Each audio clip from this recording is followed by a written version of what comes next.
বাংলাদেশ থেকে কোনো অপরাধী যেন সীমান্ত দিয়ে পালাতে না পারে সেদিকে কঠোর দৃষ্টি রাখার নির্দেশ দিয়েছেন স্বরাষ্ট্র উপদেষ্টা জাহাঙ্গীর আলম চৌধুরী। বিজিবি দিবস উপলক্ষে পিলখানায় আয়োজিত এক অনুষ্ঠানে আগামী নির্বাচন সুষ্ঠু ও নিরাপদ করতে বিজিবিকে সব ধরনের প্রস্তুতি নেয়ারও নির্দেশ দেন তিনি। সোমবার পিলখানা সদর দপ্তরে অনুষ্ঠিত হয় বিজিবি দিবস 2025।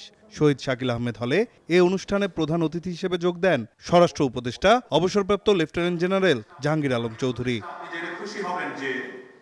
বর্ডার গার্ড বাংলাদেশ আরও বেশি সুসংহত জানিয়ে বিজিবি মহাপরিচালক এবছরের বিজিবির বিভিন্ন সাফল্যের কথা তুলে ধরেন। প্রশিক্ষণ, গোয়েন্দা তৎপরতা, পারস্পরিক যোগাযোগ এবং খেলাধুলা এই পাঁচটি বিষয়ে অধিক গুরুত্ব দিয়ে সকল কার্যক্রম পরিচালনা করছে।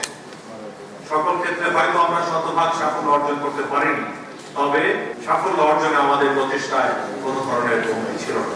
বিজিবিতে কৃতিত্বপূর্ণ কাজের স্বীকৃতি স্বরূপ এবছর 12 জনকে বর্ডার গার্ড বাংলাদেশ পদক, 24 জনকে রাষ্ট্রপতি বর্ডার গার্ড পদক, 12 জনকে বর্ডার গার্ড বাংলাদেশ পদক সেবা এবং 24 জনকে রাষ্ট্রপতি বর্ডার গার্ড পদক সেবা সহ সর্বমোট 72 জনকে বিভিন্ন পদকে ভূষিত করা হয়। সীমান্ত দিয়ে কোনো অপরাধী যেন পার না হতে পারে, বিজিবিকে সেদিকে কঠোর দৃষ্টি রাখার নির্দেশ দেন স্বরাষ্ট্র উপদেষ্টা। একই সাথে আগামী জাতীয় সংসদ নির্বাচন সুষ্ঠু ও শান্তিপূর্ণ করার লক্ষ্যে বিজিবিকে প্রস্তুত থাকার আহ্বানও জানান তিনি। সীমান্তে প্রয়োজনে আইন শৃঙ্খলা বাহিনী, জেলা প্রশাসনের সাথে নিবিড় যোগাযোগ রক্ষা করে প্রয়োজনীয় ব্যবস্থা গ্রহণ করতে হবে। বাংলাদেশ থেকে কোনো অপরাধী, সন্ত্রাসী সীমান্ত দিয়ে পলায়ন করতে না পারায় সেই বিষয়ে আমাদের কঠোর সতর্কতা অবলম্বন করতে হবে।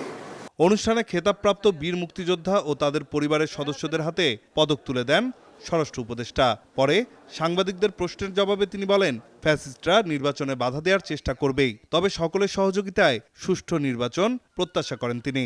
ফ্যাসিস্ট যারা আছে তারা তো সবসময় এইটা বাধা দেওয়ার চেষ্টা করবে, কিন্তু আপনাদের সবার সহযোগিতায় যদি থাকে নির্বাচন সুষ্ঠু, শান্তিপূর্ণ এবং উৎসব মুখর হবে এবং সবার কাছে এটা গ্রহণযোগ্য হবে। এবারের নির্বাচনে 35,000 বিজিবি সদস্য নির্বাচনী কাজ করবে।